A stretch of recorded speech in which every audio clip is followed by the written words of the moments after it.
നമസ്കാരം. മലയാളി വാർത്തയിലേക്ക് സ്വാഗതം. സമ്പന്ന കുടുംബത്തിൽ ജനിച്ച സംഗീത ഒന്നുമല്ലാതിരുന്ന കാലത്താണ് വിജയ്ക്കൊപ്പം ജീവിക്കാൻ വേണ്ടി തീരുമാനിക്കുന്നത്. ഒന്നുമല്ലാതിരുന്ന കാലത്ത്, ആരും ഉണ്ടാകാതിരുന്ന കാലത്ത് സ്നേഹം ഒന്നുകൊണ്ട് മാത്രം സംഗീത വിജയ്ക്കൊപ്പം നിന്നു. ഒരുപക്ഷെ സംഗീതയുടെ ജീവിതത്തിലേക്കുള്ള വരവ് തന്നെയാണ് വിജയുടെ വിജയത്തിന്റെ ആദ്യപടി എന്ന് പലപ്പോഴും പലരും വിലയിരുത്തിയിട്ടുണ്ട്. വിജയുടെ ജീവിതത്തിലെ ഭാഗ്യമായിരുന്നു, ഭാഗ്യദേവതയായിരുന്നു സംഗീത എന്ന് പോലും പറയുന്നവരുണ്ട്. പക്ഷേ ഇന്നിപ്പോൾ വിജയ് CM ആണ്. തമിഴ്നാട്ടിലെ മുഖ്യമന്ത്രിയായിട്ട് വിജയ് അധികാരമേറുന്ന സമയത്ത് വിജയുടെ ജീവിതത്തിൽ ഏറ്റവും വലിയ ആ ഒരു രംഗം കാണാൻ ആ വേദിയിൽ വിജയെ സ്നേഹിച്ച സംഗീതയോ വിജയുടെ മക്കളോ ഉണ്ടായിരുന്നില്ല. ഇതിനൊക്കെ പ്രധാനപ്പെട്ട ആധാരം എന്ന് പറയുന്നത് ഒരു നടിയാണ്.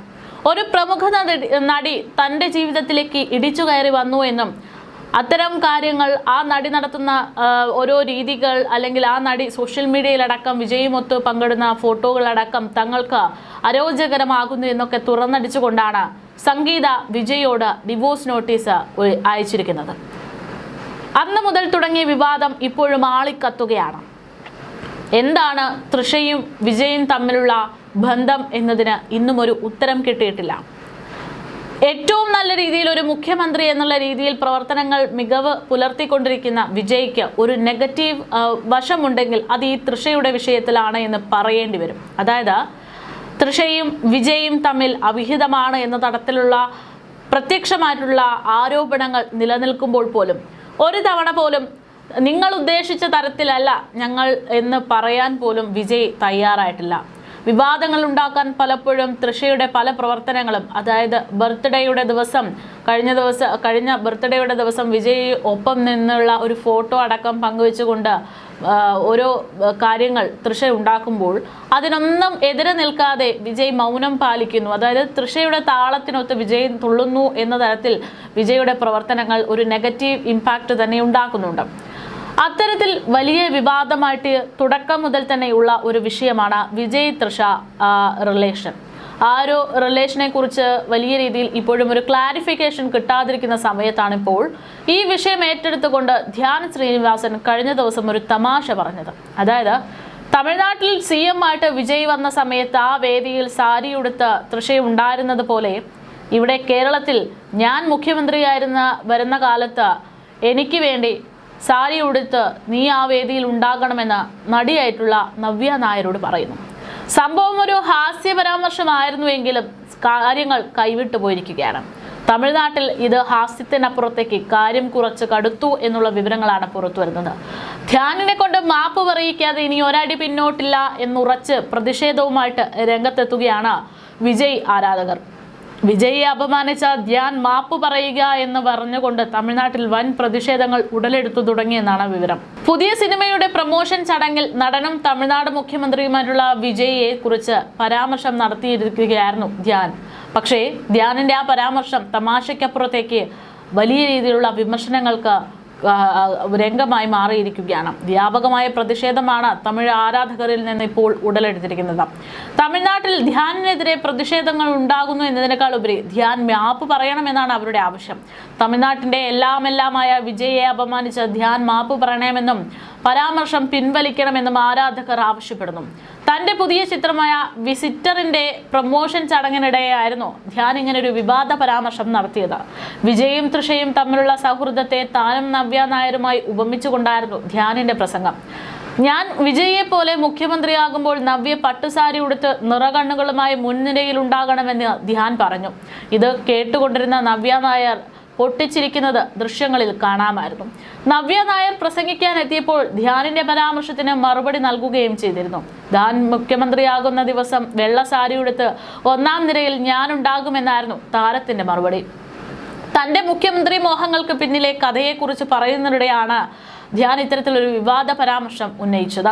വിജയ് തമിഴ്നാട്ടിൽ പാർട്ടി തുടങ്ങിയപ്പോൾ തനിക്കും അടുത്ത 15 വർഷത്തിനുള്ളിൽ CM ആകണമെന്ന് ആഗ്രഹമുണ്ട് എന്ന് പറയുന്നു. ഇതറിഞ്ഞ തന്റെ മെന്ററും സുഹൃത്തുമായ അജു വർഗീസാണ് ബേബി സെറ്റപ്പ് എന്ന രീതിയിൽ അമ്മയുടെ പ്രസിഡന്റ് ആകാൻ ഉദ്ദേശിച്ചു എന്ന് പറയുന്നത്. താൻ ഓസ്ട്രേലിയയിലും അയർലാൻഡിലും ഷോകളുമായി നടക്കുന്നതിനിടയിൽ നാട്ടിൽ താൻ അമ്മ പ്രസിഡന്റ് സ്ഥാനത്തേക്ക് മത്സരിക്കുന്നു എന്ന വാർത്ത പറഞ്ഞതിന് പിന്നാൽ അജു വർഗീസിന്റെ പവർ ഗ്രൂപ്പ് ആണ് എന്നും ധ്യാൻ പരോക്ഷമായിട്ട് പറഞ്ഞിട്ടുണ്ട്. ഒരു ഷോയുമായി ബന്ധപ്പെട്ട് ഞാൻ ഓസ്ട്രേലിയയിൽ ആയിരിക്കുമ്പോഴാണ് അജു തന്നെ വിളിച്ചത്. തമിഴ്നാട്ടിൽ വിജയ് രാഷ്ട്രീയ പാർട്ടി രൂപീകരിച്ച് CM ആകാൻ ഒരുങ്ങുന്ന പശ്ചാത്തലത്തിൽ എൻ്റെ അടുത്ത 15 വർഷത്തെ ലക്ഷ്യം CM ആകുക എന്നതാണെന്ന് ഞാൻ അജുവിനോട് തമാശയായി പറഞ്ഞു. ഉടനെ അജു എന്നോട് പറഞ്ഞു, നീ പെട്ടെന്ന് CM ആകണ്ട, അതിൻ്റെ ആദ്യ പടി എന്നോണം അമ്മ സംഘടനയുടെ പ്രസിഡന്റ് ആകണമെന്നും വിജയെ പോലെ ഒരുപാട് ചാരിറ്റി പ്രവർത്തനങ്ങൾ ചെയ്ത് ജനമനസ്സുകൾ കീഴടക്കണം. ഇതിനുള്ള ശേഷമാകും CM തീരുമാനം എന്നുള്ളതായിരുന്നു പറഞ്ഞത്. അത്തരമൊരു പരാമർശം നടത്തിയപ്പോൾ അതിനുശേഷമാണ് തൃശയെപ്പോലെ നവ്യ ആ CM വേദിയാകുന്ന സമയത്ത് ആ വേദിയിൽ CM ആയിട്ട് ഞാൻ നിൽക്കുന്ന വേദിയിൽ നവ്യ വരണം എന്നുള്ള ആവശ്യം ധ്യാൻ ഉന്നയിച്ചത്. പക്ഷേ കാര്യങ്ങൾ കൈവിട്ടു. വലിയ രീതിയിലുള്ള പ്രതിഷേധങ്ങൾ, ആക്ഷേപങ്ങളൊക്കെ ഇപ്പോൾ ഉയരുകയാണ്. അതേസമയം വിജയെയും വിജയുടെ രാഷ്ട്രീയത്തെയും വിജയുടെ വ്യക്തി ജീവിതത്തെയും മാത്രമല്ല ധ്യാൻ ഇത്തരത്തിൽ ഹാസ്യത്തിലൂടെ പൊതുജനങ്ങൾക്ക് മുൻപിലേക്ക് ഇട്ടുകൊടുത്തിരിക്കുന്നത്. മറ്റൊരു വിഷയം കൂടെ, ഗുരുതരമായിട്ടുള്ളൊരു വിഷയം കൂടെ ധ്യാൻ സംസാരിച്ചിട്ടുണ്ട്. അതായത് നമുക്കറിയാം, കുറച്ചധികം കാലമായിട്ട് അമ്മ അസോസിയേഷൻ വലിയ വിവാദങ്ങൾ പൊട്ടിപ്പുറപ്പെട്ടിട്ടുണ്ട്. ആ വിഷയത്തിലും തൻ്റെ നിലപാടുകൾ വ്യക്തമാക്കുന്ന തരത്തിലായിരുന്നു ഹാസ്യരൂപേണ ധ്യാൻ സംസാരിച്ചിരുന്നത്. അമ്മ സംഘടനയിലെ പ്രസിഡന്റ് ആകാൻ താല്പര്യമില്ലെന്ന് കഴിഞ്ഞ ദിവസം പറഞ്ഞതിന് പിന്നാലെ വിഷയത്തിൽ കൂടുതൽ വ്യക്തത വരുത്തി ധ്യാൻ ശ്രീനിവാസൻ രംഗത്തൊരുകയാണ്. പ്രശ്നം വരുമ്പോൾ ഭരണസമിതി ഇറങ്ങിപ്പോകുകയല്ല വേണ്ടതെന്നും അത് പരിഹരിക്കാനാണ് ശ്രമിക്കേണ്ടതെന്നും ധ്യാൻ പറഞ്ഞു.